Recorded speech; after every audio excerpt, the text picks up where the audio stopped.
Green and Pepper, c'est le podcast qui nous décomplexe. Ce podcast a pu être réalisé grâce à la collaboration de la marque Juneo. Bonjour à toutes, aujourd'hui j'avais envie de vous parler d'un sujet qui me tient très à cœur. C'est le fait que Pete et moi, nous avons pris la décision qu'Ellie, notre petite fille de 13 mois, n'allait pas manger de viande, tout comme nous. Alors, c'est une décision qu'on a prise, mais genre dès le début, avant même de l'avoir conçue. Pourquoi un petit peu d'histoire sur nous? Pourquoi tout d'un coup on a pris cette décision-là? En fait, moi, j'ai toujours mangé de la viande. Je viens d'une famille où, voilà, le jambon, les rillettes, le foie gras, le saucisson sec, c'était quelque chose quand même d'important, mais de quotidien en tout cas. Et donc, je me souviens, j'ai pas vraiment fait de coming out, genre oui, salut, bon bah ça y est, j'ai arrêté de manger de la viande. Non, j'étais plus en mode, voilà, je ne dis rien, et puis je trie dans mon assiette, jusqu'à un moment donné où forcément, la famille n'est pas bête. Et tout d'un coup, ils m'ont demandé, mais Barbara, tu arrêtes de manger de la viande ou comment ça se passe là? Et là, j'ai fait bon, d'accord, je vous avoue, oui, c'est vrai. J'ai pris la décision de ne plus manger de viande pour ma santé, pour l'écologie et pour les animaux. Alors que Pete, lui, beaucoup plus brave que moi, a été dans sa famille et l'a directement dit, voilà, des deux côtés, on n'a pas eu trop de jugement par rapport à ça, au contraire, ils nous ont soutenus, c'était ah bon, d'accord, pas de souci, voilà, fais attention quand même, puisque bon, tu ne manges plus de viande, donc tu vas peut-être avoir un manque de protéines, un manque de fer, un manque de plein de choses, donc fais quand même attention.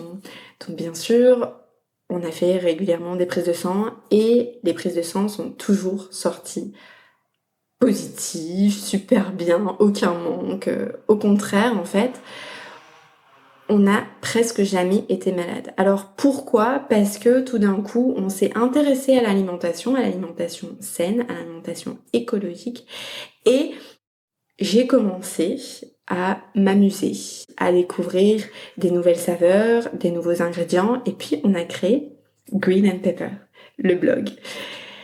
Et là, c'est là où vraiment tout a commencé et qu'on a exploré différentes vraiment saveurs et de s'éclater en cuisine. Alors de là, effectivement, en couple, 1 an, 2 ans, 3 ans, bon bah voilà. Et puis les grands-parents ont commencé à dire, enfin les parents ont commencé un peu à nous titiller, je crois comme tout le monde. Bon alors, quand est-ce qu'on va avoir une petite fille ou un petit-fils? Et donc tous les deux on était là, non mais attendez, là c'est pas le cas, moi je suis à fond dans mon boulot, j'ai pas vraiment envie. Et c'était un peu en mode stratégique qu'on le disait, parce qu'on n'avait vraiment pas envie d'avoir de pression. Tout d'un coup, voilà, on a pris la décision, on se lance, sans pour autant, on va dire, se mettre à fond.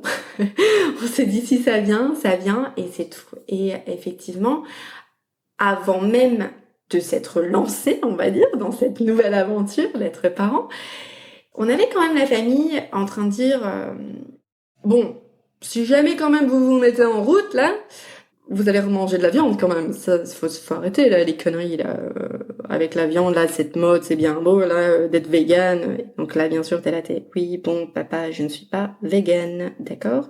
Je mange un petit peu de poisson, je mange des crustacés, voilà, je mange des œufs aussi, voilà. Oui bon, dans tous les cas, vous êtes tous dans le même pot là, c'est pas grave, hein. Mais bref, remange de la viande hein, si jamais t'as envie de voilà, hein, de procréer, avoir un mini toit, hein, donc voilà.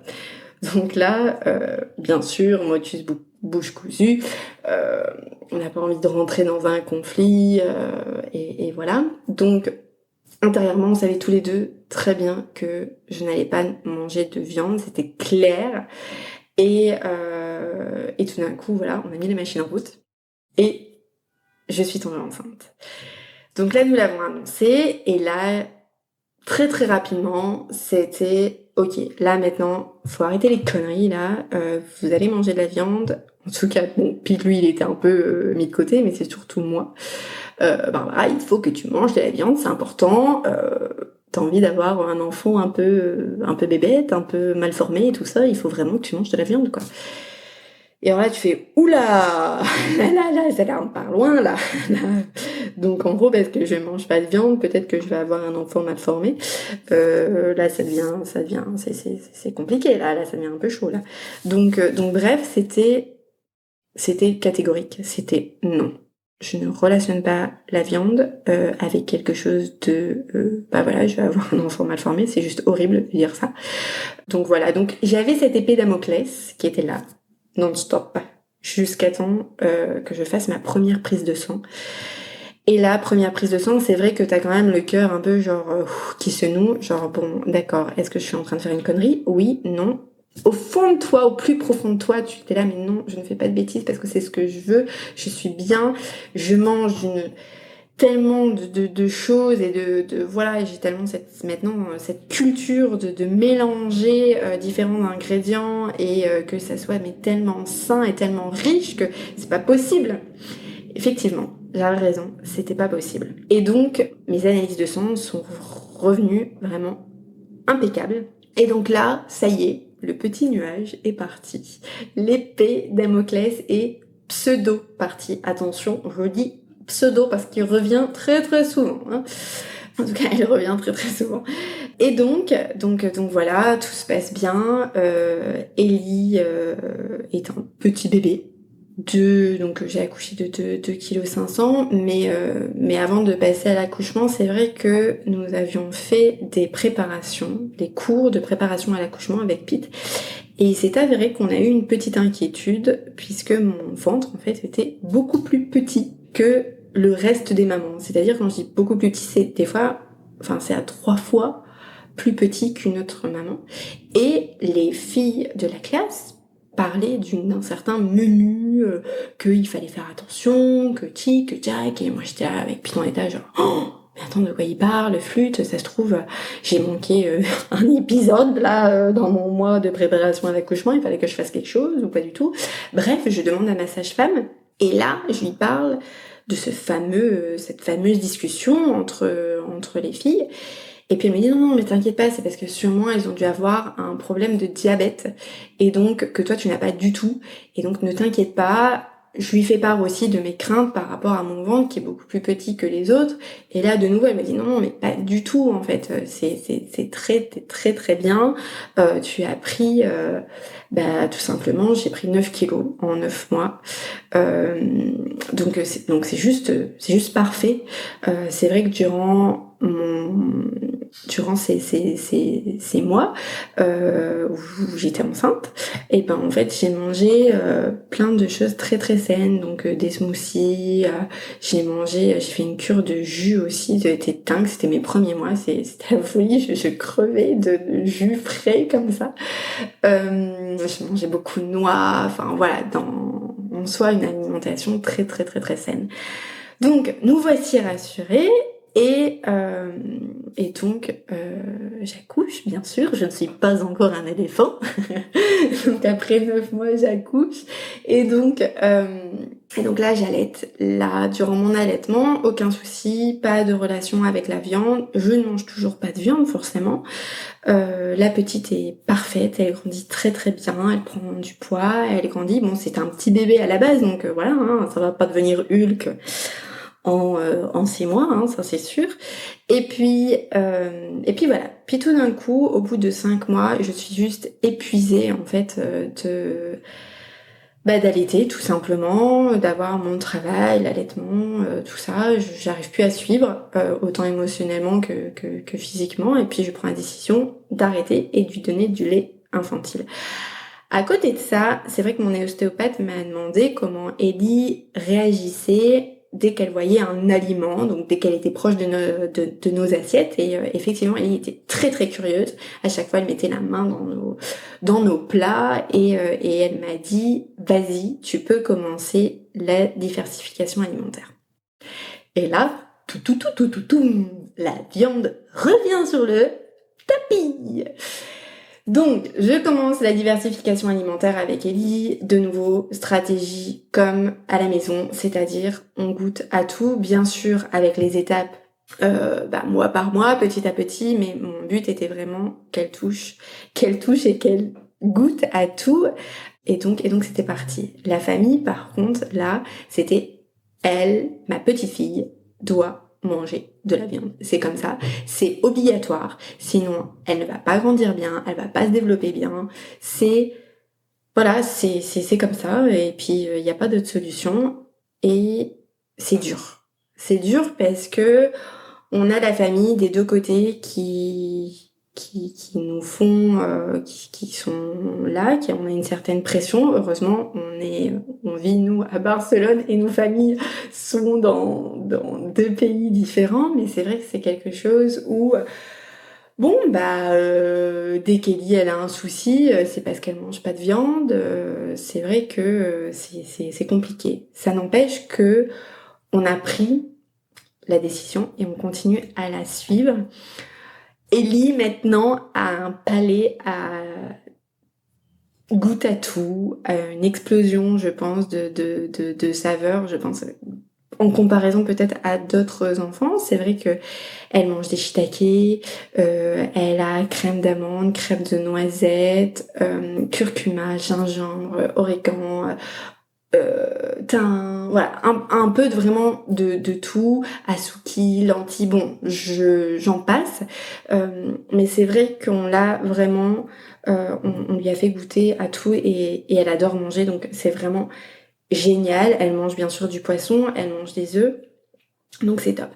Arrive maintenant la phase où on la lance à la garderie. Et là, elle arrive elle tombe de plus en plus malade en fait. Elle a des rhumes, elle a des bronchites. Alors, Ellie n'a jamais eu de gastro, de vomi, voilà. Elle a toujours son petit penchant, bien sûr c'est les rhumes et les bronchites, mais je crois comme tout enfant qui va à la garderie et qui chope comme ça des petits virus à droite à gauche.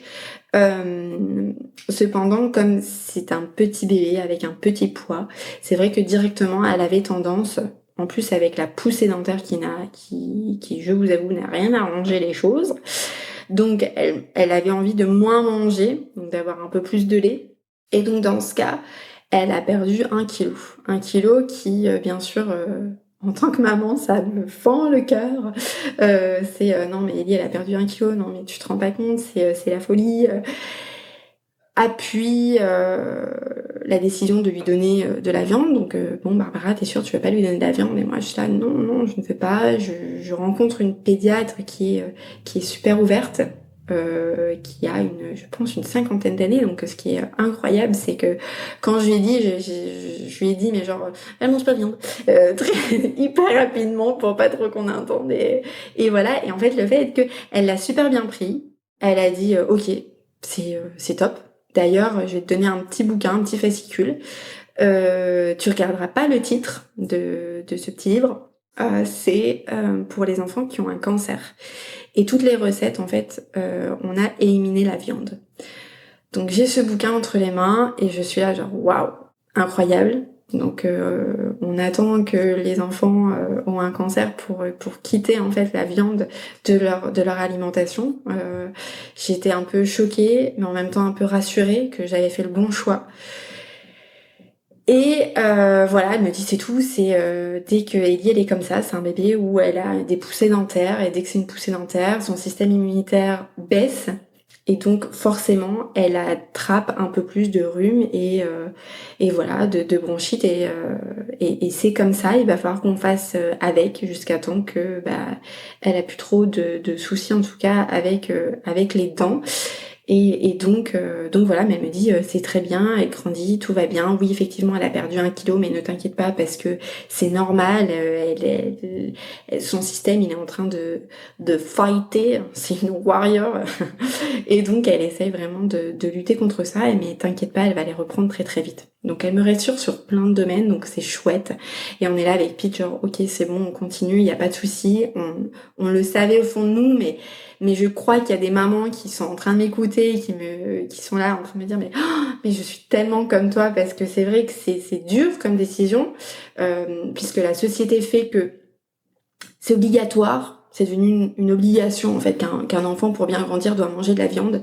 C'est comme ça. C'est comme les produits laitiers, c'est comme le lait de vache. Voilà, il va manquer de calcium, il va manquer de tout, elle va pas bien grandir. Donc faut savoir maintenant, elle a 13 mois. Bien sûr, ça reste un petit bout. Elle fait 73 cm et elle fait à peine 8 kilos.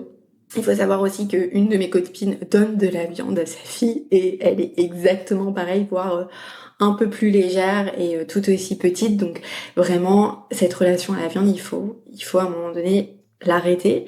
C'est important surtout je pense, de varier cette alimentation, que ça soit la plus riche possible.